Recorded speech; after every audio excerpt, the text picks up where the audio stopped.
Welcome to Misunderstood, where we talk about identity, the meaning of the word race, and explore the multicultural and multiracial experience through personal stories, candid conversations, and expert insights. I'm your host, Hannah Lee. Thank you for being here. Misunderstood is all about sharing stories and ideas for you to consider and form your opinions based on your own knowledge and experience.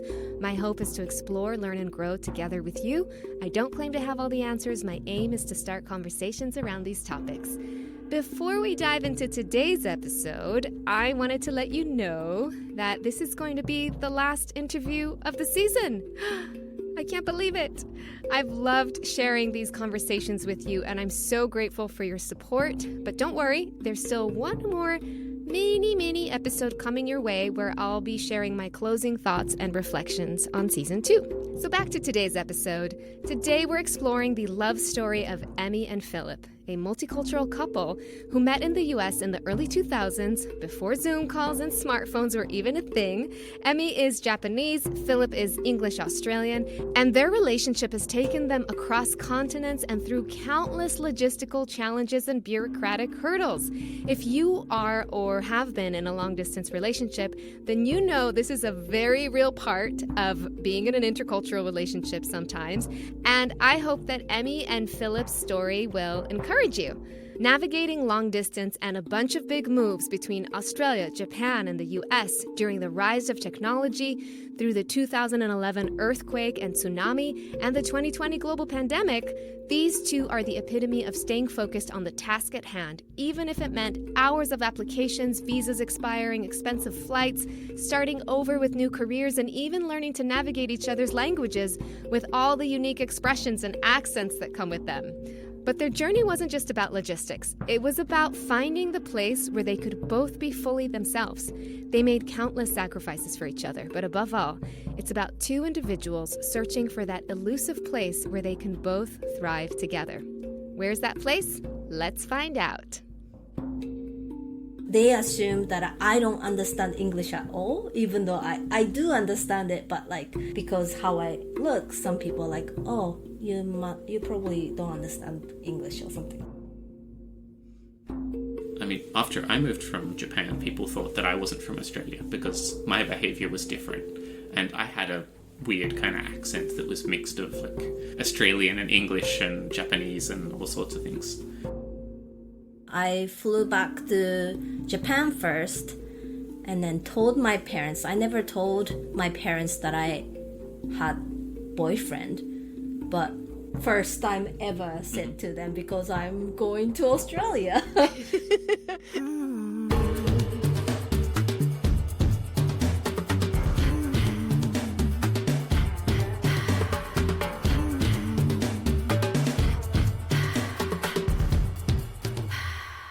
Welcome, Emi and Philip. Hi. Hi, hello. Hello. It's so exciting to have you guys here, and I found you through Japan Screen Advocacy, which Emi runs and started. And I've never met a couple that had my parents' combo before. Oh. Oh, wow. Yeah. So I'm excited to talk to you guys, and we got a lot to get into. But before we travel all over the world with all of your adventures, we always like to start with a few fun facts. So if you guys want to take it away, I'm ready for you. Okay. When I was in elementary school, I was a school captain. So I did all this campaign and everything, and then did election, and I was a school president, captain? Yeah. What was your most thing that you were proud of that you did while you were the president? I did this trying to combine a recycle and also cleaning up in a neighborhood kind of situation, and somehow I wanted to do this in autumn, fall, we had in Japan grilling sweet potatoes. Mm-hmm. So we wanted to have everyone in the school get sweet potato grilled in the schoolyard and have it together after picking up garbage and cleaning and stuff. So Wow, you had a vision. yes, I don't know how it connected, but She was yeah. like doing plant-based eating and recycling and like, wow. So ahead of your time. Yeah, that's so cute. What about you, Philip? So there was one time, this is like mid to late 90s, and I'm 10, I think. And I had changed I think it was like on old Windows computers, I've changed the screensaver across the entire school's network to say something offensive. Oh my And gosh. they called in my parents, and the principal was saying, disappointed in me for choosing that as a message, but very proud of me because they didn't know how to undo it across the network. So I had to then fix it as a 10-year-old. Yeah. Wow, you So, evil just- genius. Yes, very much. This is a clean podcast, but can you give me a direction of what this word was? It was... Wow, Yeah, that is bold. I know. I don't even remember what inspired me to write those words for it. It was more, I guess I was bored and I'd found ways to be creative, but using a rebellious spirit. Luckily, you've still managed to live a successful, honest life. Yeah.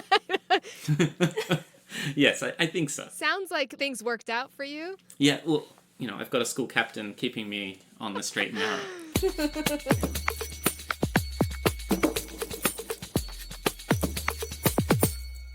So you guys both met in San Diego. Philip, you were there as an exchange student, and Emi, you were there getting a theater degree, and you fall in love. You're in this relationship for about 6 months, but Philip's visa runs out. Well, he has to go back. He has to go back to Australia, to Adelaide. So tell me about that moment when you guys parted ways and were saying goodbye. Well, we didn't even talk about until few days before he was leaving, like if we are gonna continue that relationship. We were both like sort of too scared to ask. And I think we're both like young and immature as well. Like this is, it became a very serious relationship quite quickly. I think you just pulled me aside and you were like, we need to talk what's going to happen. And so we did, and we had a serious discussion. There were some tears. There were a lot of like going, we can make this work. I know everyone says that long distance is horrible and it doesn't work, and people are not trustworthy and all this type of stuff. And we went, but it's got to work for some people if you're willing to put in the work. Let's try it out. Yeah. So we decided that, this is 2004, so it's a little different to today. But we decided that, there's phones, there's internet for email and communication. MySpace had just started. There was ability to do video calls, like through instant messenger. It was pixelated and kind of horrible. The time difference between the US and Australia is also pretty bad. And we both got full schedules of studying and working and trying to have a social life and make this work. So there were lots of very late nights and early mornings of us talking to each other. Unless we weren't able to, we would talk twice a day. Morning and night for each of us every day. And I remember I was wearing a watch that shows your time, and then you was wearing the watch showing your time. That is US time. so And romantic. I hadn't thought about that for a while. Yeah, I think mine was a Superman watch and yours was Hello Kitty, right? Yeah. It's a little easier now. Like on your phone, you can have like all the world clocks. We didn't have that. Like there was no iPhone. Yeah. Like No. Like I was on dial-up internet. If I'm on the internet, no one can call my house. If someone calls the house, I get cut offline. So then, okay, well, from 11 p.m. until 1 or 2 in the morning, no one's calling. I was living at home with my parents. They're all in bed. So I'm up talking to Emi. Wow. Yeah. It was like we just made it work. Yeah. But we just had to have such a amount of trust in each other of, well, we're going to meet other new interesting people, but we are together. So we want to always say like, oh yeah, I actually do have a partner and they're over in the US or they're in Australia. It wasn't like a weird thing. It wasn't like, oh, I've got an imaginary partner in another country. It's like, no, I talk about this person all the time. Yeah. They're just physically not here. Yeah. So, had you guys ever dated outside of your culture? Yes, I did. I thought I would meet an American guy when I moved to the US. I mean, I look like an American guy. Never expected Australia is not somewhere I would ever live. Yeah. Yeah. And had you ever dated a Japanese person before or someone that was not Australian? I hadn't dated anyone Japanese. I'd been on kind of dates with people that were from different races, but it wasn't anything specific. It was probably like one date. I'd say my girlfriends through high school and college before Emi were mostly blonde, blue-eyed, names ending in a Y or an I kind of sound. Sally, Jenny. I mean, there's just Emi, yeah, see? It was like... it was just easy. It's like a nickname. I don't know. But it was more just... There's a lot of people in Australia that are white. My school had quite a lot of, and my university as well, had a lot of people from all over the place. So I was great friends with people from all over. But you'd go on a date with someone who's from a different background, but they'd be concerned, oh, what's their parents going to think of it? Or all of those types of stuff would come in. So it's better to just go have a chat for that one time. And then, yeah, by the time I met Emi, we just clicked. So you're doing this long distance thing. You have your watches. You're talking twice a day. You're both completely sleep deprived. And at one point, Emi flies out to Australia to meet your family for the first time. Yes. How did that go? Yeah. That was 6 months after. Yeah, I think probably roughly 6 months after we'd seen each other. I flew back to Japan first and then told my parents. I never told my parents that I had boyfriend, but first time ever said to them because I'm going to Australia for two weeks, I guess. Yeah. Yeah. And my dad's reaction was weird. I showed his photo and he was like, what? And then he's like, is he like a movie star? Like, because he's not familiar with anyone non-Japanese, kind of person, I guess. And then my mom packed me lots of like gifts from Japan for his family, and I flew to Sydney first. And I flew from Adelaide to meet her in Sydney. My uncle was living in Sydney, and I guess because we'd been talking all the time, but then also like my uncle's there, we were like really quiet. Like we first meet each other. I think we hugged at the airport. I'm not really sure. But then it's like we sat in the backseat of my uncle's car driving back to his place, like not even talking to each other. It was just like, oh my God, like you're here. Like we're both in this shock. And I think it was my uncle asked me or something. It's like, oh, is everything okay? Or like what's going on or something.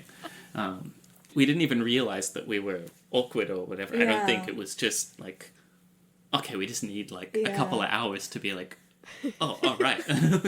We're in the same place again. Yeah, and also it was December, but it was summer, and I was like coming from America to Japan, and where I'm from is Hokkaido, so it's very snowy place. And so I was like, A warm Christmas. Here we go. Yeah. Yeah, so I took her to like the Harbour Bridge and Bondi Beach and all these like sun, hot like places, and then we went to Adelaide where she then met. We had a big like house party with, I don't know, 40 or 50 like relatives and family friends all sort of over and having a barbecue and like introducing Emi around to everyone because they've all heard about her for so long, but like this is their first meeting. And my dad's mother, my grandmother, she absolutely loved Emi. And she was like just like going around with Emi and like talking to everyone and like, oh, Emi, you're so beautiful. And it was so beautiful to see. Yeah. It's It was one of my favorite memories of my grandmother. Yeah. It was a bit overwhelming. Like one of the things, those gifts I brought from Japan, I think it was like a sort of beautiful patchwork sort of Japanese art thing that my mom made. And I was meant to give it to his family, relatives, but there were so many family friends. Yeah. So I made a mistake and then give it to friends. So you gave the gifts to the wrong people. Yeah. So I was like, I am so sorry. This was meant for, uncle or aunties. So like I had to we cleared it all up. It was fine. Also some accents, the Australian accents. I was like, oh, I thought I understood English, but suddenly all these different accents made me confused. So I was always like looking at Philip like, what's going on? It was like mostly we didn't leave each other's side. Like we were just going around and talking to people because I knew I'm like having to re-explain what people are saying to Emi at the time. And her English was fantastic. It's just these are a whole group of Aussies that maybe having a drink or two and speaking quick, thick accent, and it was very tough. It's still something that tweaks my ears now. Like when I go back to Australia and I'm suddenly surrounded by Aussies, it's such a different sound to what I hear every day.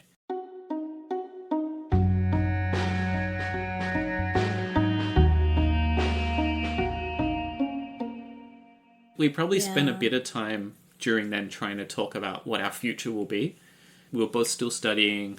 Emi was moving to LA, and I didn't want her to waste that opportunity. Like after you graduate, you have a period of time where you're able to get work and be where you want to be. And I was trying to find my way back to the US, and I managed to organize all of my study to be online, which was, again, it's me doing things before they're common, which was fun.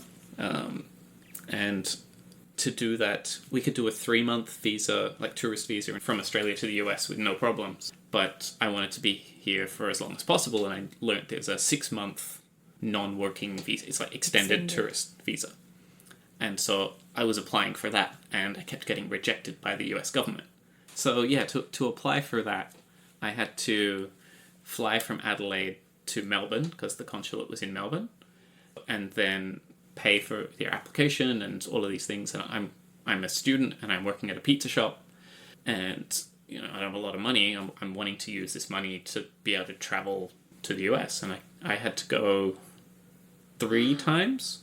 I went to Melbourne for this because I kept getting, so I was on like an appeal for it, and I wrote this ridiculously long document of, this is my plan, this is what I want to do, this is like when I'm going to be at different points, and basically argue my way into the country.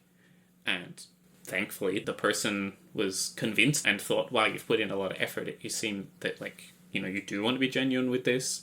The only concern is you're not allowed to overstay. We will call your house in Australia a couple of days after your flight's meant to come back to Australia. And I said, no problem, I'll be there, I'll answer it.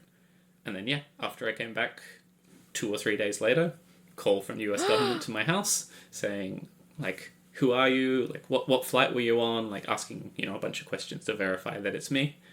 They checked that I didn't overstay. Oh my gosh, that's like a James Bond mission that you were on, and you completed the mission without your cover blowing. Yeah. So this is like the beginning of like real logistical issues. I mean, flying to another city 3 times just to get an extended visa.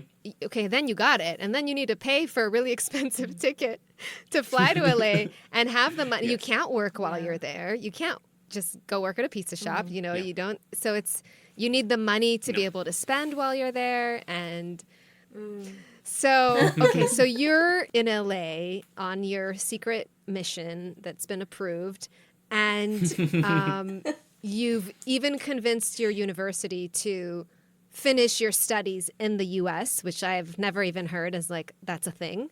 Yeah, so it was, I guess, enough of the classes I were taking. My university had moved to all your assignments needed to be submitted online, and the one thing that they needed me to do was to take my final exams, and it had to be supervised by a professor from the US, and I have to organize that myself. So I don't know any professors in the US. I'm 2021, something like that. And so I'd reach out to all these different places, and eventually someone said yes, and it was in Northridge, and I don't know where that is. And it was like, you're going there for one day to do these exams. I sat out the front of this professor's office, and I think I had maybe a half-hour break between each 3-hour exam. Oh my God. How many exams did you do? I think I did 3 in one day. I can't remember. Yeah.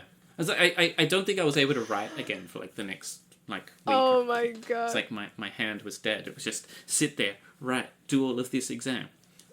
Yeah. Oh my God. Got it done because that's what we do. Like Emi and I, we always get things done. Oh, you bent over backwards to be with her, and then you're sitting out there taking these 3 exams back to back. I mean, that is stressful. In the meantime, I feel like your relationship was going through all of this growth as the world was becoming, right, more technologically advanced, and as Hollywood was changing as well. So back then, around 2004, 2005, Emi, you didn't have that many opportunities. No, not really. I mean, I felt like, oh, maybe it wasn't right timing. And around that time, you know, Ken Watanabe got famous, and also Memoirs of Geisha was filming. So I was trying to get audition for that, but I was in San Diego.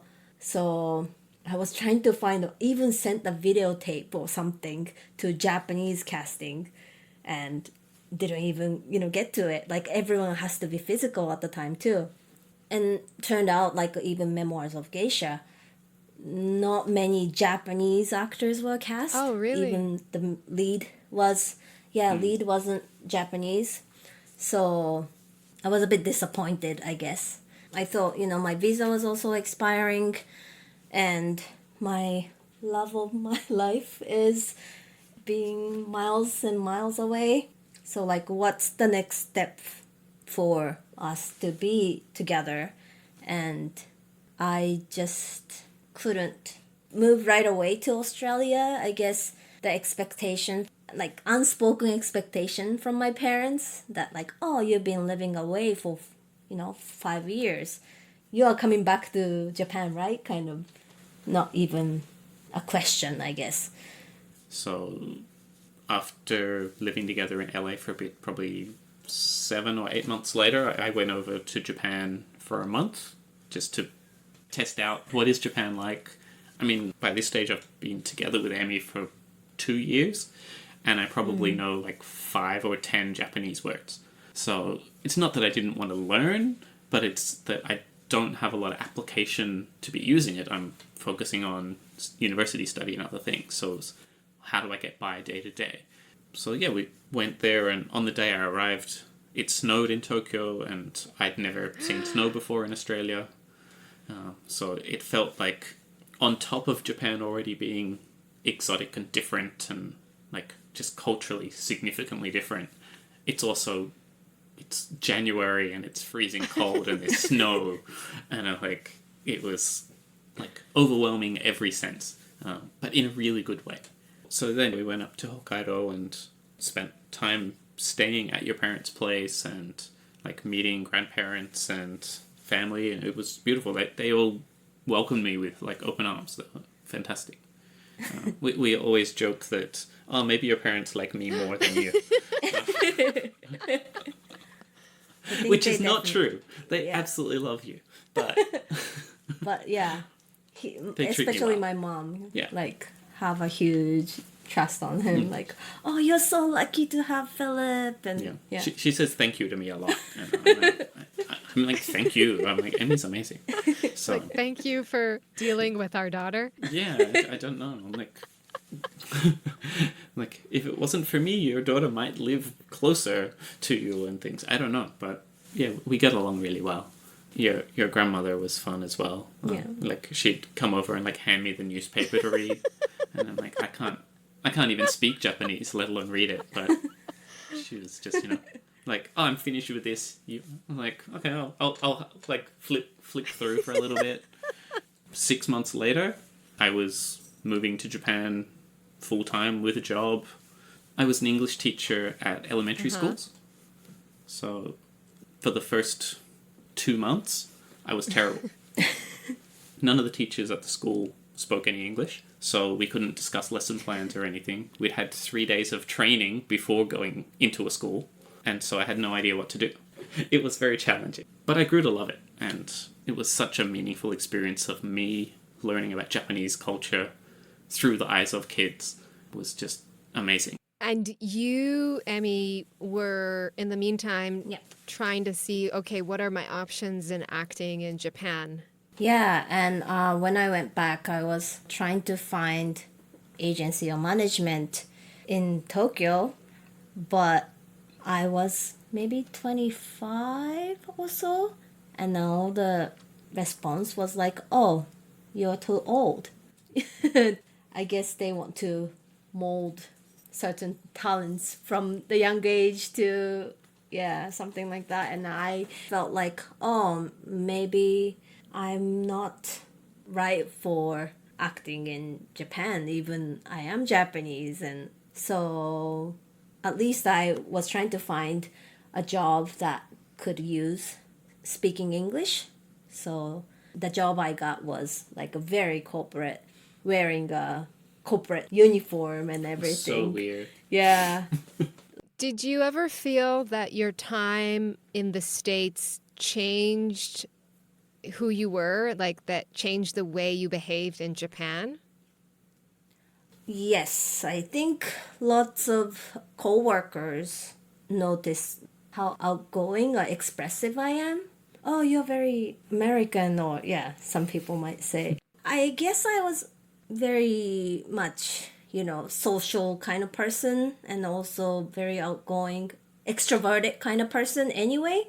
I think America was, in a way, more I could be expressive and no one tells me, keep it down, or I don't know, like anything like that. But in Japan, like all the social expectations are very strict. Yeah, definitely. Yeah. Like, I mean, it's the saying of like the nail that sticks out is hammered in. And in Australia, it's we have tall poppy syndrome. So the poppy that grows taller gets its head cut off, like the flower cut off. So it's culturally, Australia and Japan have that in common of like it's quite conservative and Island country. Yeah, like you're not. It's very different to America where people celebrate all their achievements. Whereas in Japan and Australia, you're always like... Be same. Be like the same and humble and stuff. Interesting. So. I knew that about Japan, but I didn't know that about Australia. I think it's shifting a little bit because of just America's continued influence on the world. But it's definitely got a lot more things in common with a lot of Europe than it does to America. Mm. So how did it feel to be back in Japan and after you've had all this freedom and nobody's judging you for being big and expressive, and now you have to kind of either contain yourself more or get comments from people telling you might be a little bit much? Yeah, I think it was much harder than, not knowing when I was in high school, or like now I knew, how do I not knowing being who I am, and I have to be contained in a corporate uniform. So in a way it was acting, to be like others. So suddenly I was being really Japanese, and that frustration maybe went to him. Yeah, Emi became more Japanese in Japan than I expected. There was like times where it's not that I didn't recognize her, I'd question her about like, oh, but we used to do this when we were living together in the States, and it's like now the rules are different. Societal rules and stuff is just putting this pressure on her. And then I'm the foreigner, so either people don't like me or I can get away with anything.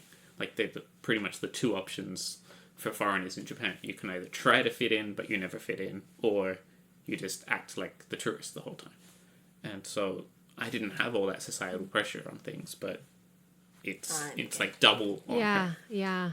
And how did it feel like knowing that no matter what you would do, you wouldn't fit in? It was strange. For me, I guess Japan suited my personality well, that I'm a quieter, introverted person, so people sticking to themselves and being quiet and not being, super interactive or super expressive on things, like, I fit in quite well with that. I always think there's this one time where I was, wearing a suit, going to work, waiting for the train, and an elderly woman tapped me on the back of my shoulder to ask, like, the direction to all the time or something.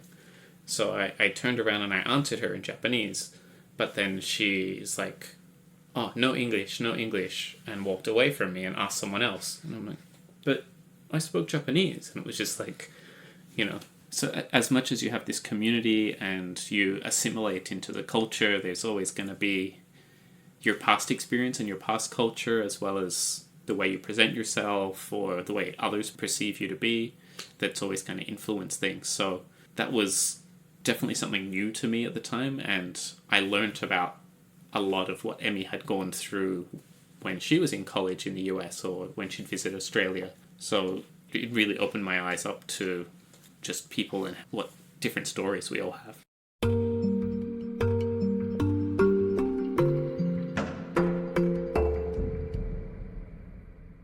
Eventually, you guys decide to move to Australia. So what were some of the reasons you decided to leave Japan?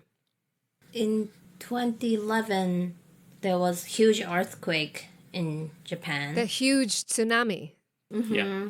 And the Fukushima and everything.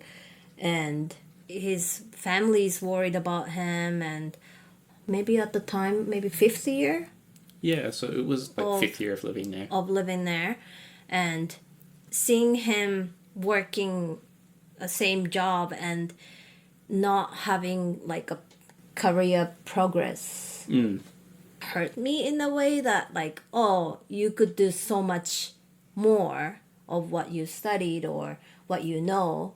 And at the time I was working as a concert promoter, which is kind of his dream job. And then because he was into music, and then, like, living together and understanding of that, like, helped me to get this job.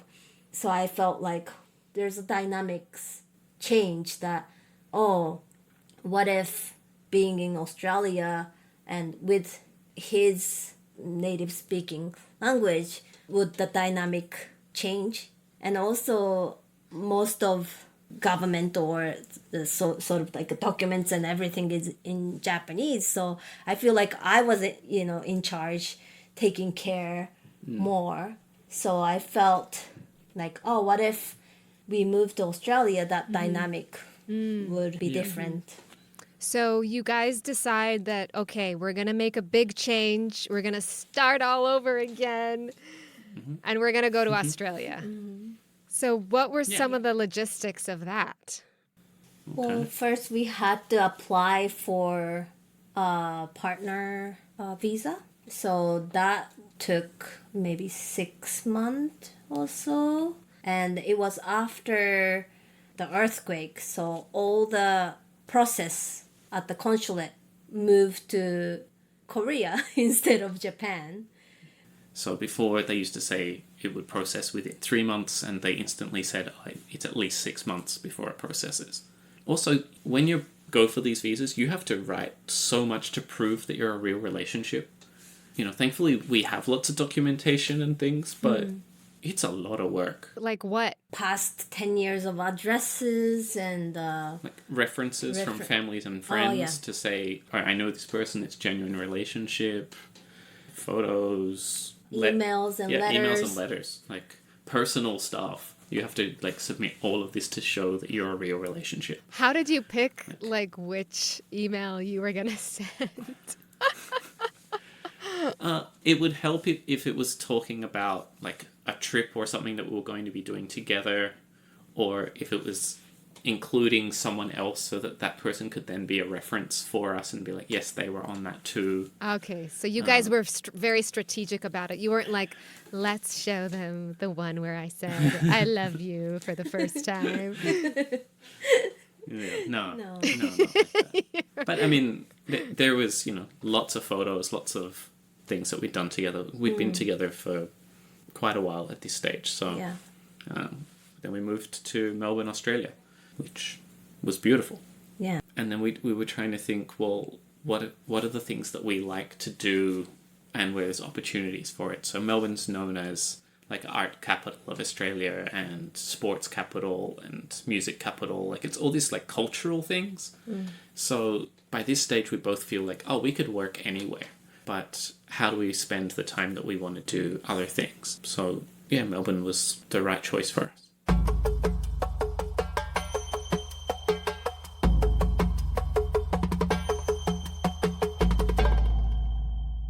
So now, Emi, you're like, okay, round 3. Let's see if I can do some acting stuff now in Australia.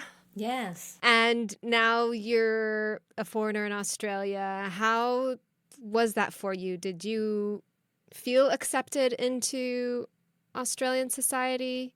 First year was very tough. Even though I visited a couple of times, still the accents were something different and tough. But I missed acting and I missed being creative. And around that time, maybe in the industry, people start more talking about diversity in Australia. So I was able to find agent first year or second year or something like that. But now looking back, I was using his last name. But some casting agent asked me like, oh, so what's your what's this last name is from? I'm like, well, English. So now in America, I use Nishimura because, yeah, I'm more obvious that I'm Japanese. So it was confusing casting directors that you're Japanese, but you had a non-Japanese last name, and they were like, well, we were going to bring her in as like, for a different role, and now this Japanese woman showed up. Yeah. I guess because like Emi as a name as well, like Australia has like nicknames for everyone or shortened names. So her name could have just been like, it's a shortened version of Emily or Emma or something else. So yeah, just But I didn't think that we way, hadn't thought of it. Yeah. He mentioned about tall poppy syndrome. Australia is actually much conservative and closer to Japanese culture than American culture in a way. And I thought English speaking country, so it's more Western sort of culture, but it was quite conservative. And even though there are, lots of international immigrants and living in Australia, it's not reflected on media or things like that.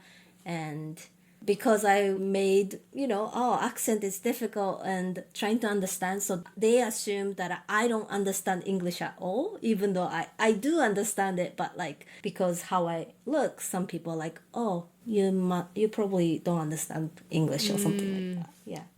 Sadly, as older white female, assume, and when I ask questions or I try to say something and just cut me with Yeah, I mean, we'd be out eating places and different like servers or people and they'd just talk to me. They wouldn't even like really acknowledge that Emi's there. I mean, the reverse of that happened in Japan. The Japanese servers would talk to you rather than to me. And like, I get it, they're doing whatever's easier for them, but Australia's meant to be such a multicultural place that it just seemed so a trip back like 20, 30 years or something. It was really strange. How did it feel in those moments Philip, you're like, okay, now we're in my home country. I'm going to take care of you. And you seeing your wife suffer. Yeah, it was very frustrating and opened my eyes a lot to a lot of problems in Australian society. And I'm a white guy, so there's a lot of my life where I'm unaware of those things. And so it just really made me go, oh, I thought everyone had grown and changed, the same journey that I've had. Well, no one else has had the same journey as me. They're all living their version of life, which Australia is an island nation where, majority white country. So they act and do things a certain way, and they're just so unaware of what they're doing. So, thankfully in the more recent years, people are starting to speak up and go, hey, we can't do this, we can't treat people this way, or we can't say these things, we can't joke about certain events and stuff, because Australia has a long, rich history of immigrants there, but they still, I guess, similar to the US in a way, that they still got a certain mindset about an us versus them kind of culture. Did it change your sense of belonging to Australia? In some ways, I think I always feel that I belong more to Australia when I'm not there. That happens for a lot of people, that you reflect back on things with rose-colored glasses and things and go, oh yeah, but it was great when I was there. But when you're actually confronted with it, it makes you go, oh, I'm not part of this anymore. Yeah. And I mean, after I moved from Japan, people thought that I wasn't from Australia because my behavior was different. And I had a weird kind of accent that was mixed of Australian and English and Japanese and all sorts of things. So it was confronting already that for both of us, in Japan, for you, I think, they didn't really appreciate your international experience before that. And when I moved back to Australia, they didn't care about my international experience outside of Australia. So we were both going through some similar things at different times. So we'd seen these things before, we can support each other through it. But yeah, can be confronting. Yeah. So something unique experience you've had that strengthens you to be who you are, but in the country you decide to live, and then oh, that's not from here. So yeah, that was sort of tough. Yeah, so you've gone out and, like you said, you've become this almost fuller version of yourself, and you're like, this is amazing, but then you can't really share it with your home. And it's confusing because you're like, this is the place where I should feel the most welcomed because I'm from here. And it's that contradiction. Yeah, it can be very heartbreaking. And yeah, that happened to both of us.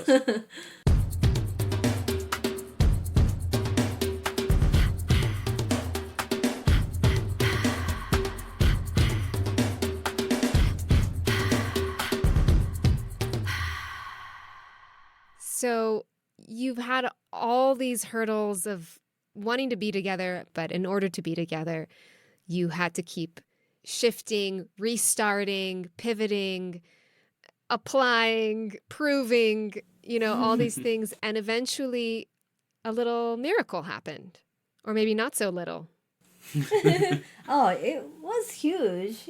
I think 2018, I realized that I haven't been to the States for 8 years, and I'm just wanting to go there. And here comes my Japaneseness, that oh, we are married, so when we travel, we should travel together. But I wonder, can I go to the States by myself just to feel LA? And he's like, yeah, of course.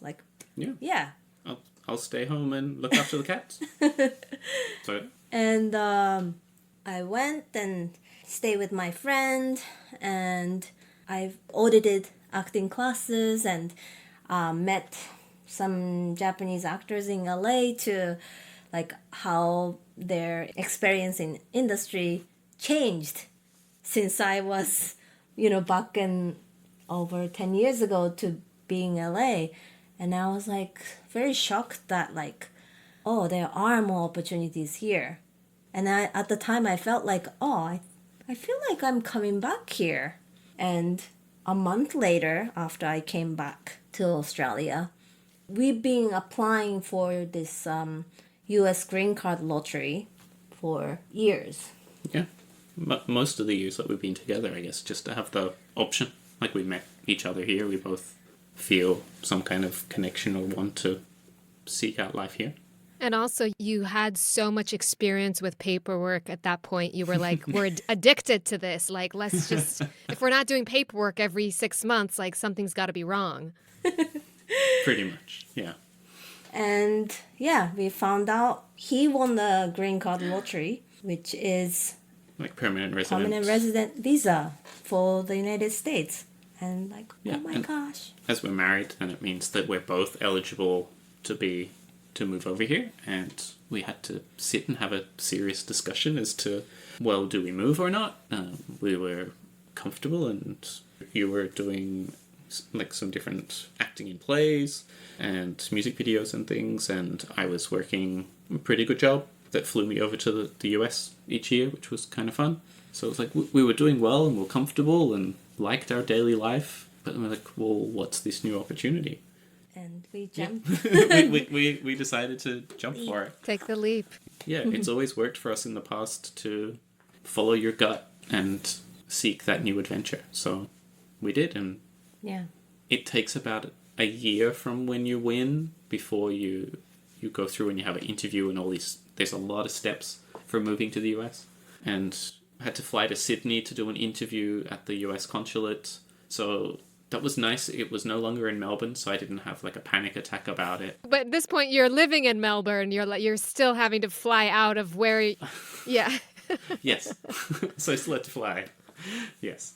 Waiting for the interview in the office was very nerve-wracking, but doing the interview was a piece of cake. It was so smooth because we were prepared. We'd done this before. We've moved countries. We've been together for a long time. Yeah, I mean, in a way, one thing is like the moves that happened before, there were always like to accommodate one of you. And this was the first time you guys were on the same ground, the same level, moving forward together as one. And also coming back to where we fell in love with each other. I think that was the time, like, I was truly myself, he was truly being himself, and I think it felt so right. It took a while to for us to move back to the States, but I felt like, oh, finally, been waiting for this kind of thing. Yeah, and like, where are we going to live? And we pretty easily, I think, decided that LA would be the place for both of us to have opportunity to pursue what we always wanted to pursue. So it's romantic. You're finally kind of going together in the direction to a place where both of you could be the full versions of yourselves. But of course, again, there's a lot of logistics. Like, now you got to start over again. You got to get new jobs. You got to go make new contacts with new casting directors in a new country. You had cats at that point, so you got to move with your pets. How was all of that? It was a lot to deal with because Emi moved at the start of December 2019, and I moved on Christmas Eve with our cats, and this big thing happened in 2020, which kind of shut everything down. So we somehow had enough time before that to find work, to reconnect with a couple of friends, and to get settled in a little bit before we're on lockdown away from everyone we've known. What an anticlimactic situation. You're like, we're here, and we're going to be staying at home. Yes. Staying at home orders. But if we travelled slightly later, we wouldn't have been able to come. Like, all of our belongings were, like, shipped from Australia and arrived mid-February. Wow, right before the lockdown. Yeah. And if they hadn't arrived, they would have been There's a nightmare in, story. like, containment, like, just waiting at the port. I remember, with our toilet paper or like car parts or whatnot was in those containers. For storage on those things, it's like you pay for storage fees on all your things. So people suddenly were owing thousands and thousands of dollars on stuff. So we got super lucky. Yeah, the timing was so, in a way, so perfect. Mission impossible yet again. Yeah, we just snuck in at the right time. So things have been going well. You guys are settled in. Emi, you're finally at the right place at the right time. There's like so many opportunities. I mean, we've had the industry strikes, but apart from that, there's so many more opportunities for Asian actresses right now in Hollywood, more than there ever were before. And the weather is great. Philip's not in snow, and you're not in like San Francisco weather over there. And you have someone joining your party in about 2 months. What? Yes, in 2 months. I am currently 30 weeks pregnant. Yeah. Yeah, we're about to go on a whole new adventure again, like because we finally aligned the right place and the right time for where we should be. Pretty awesome.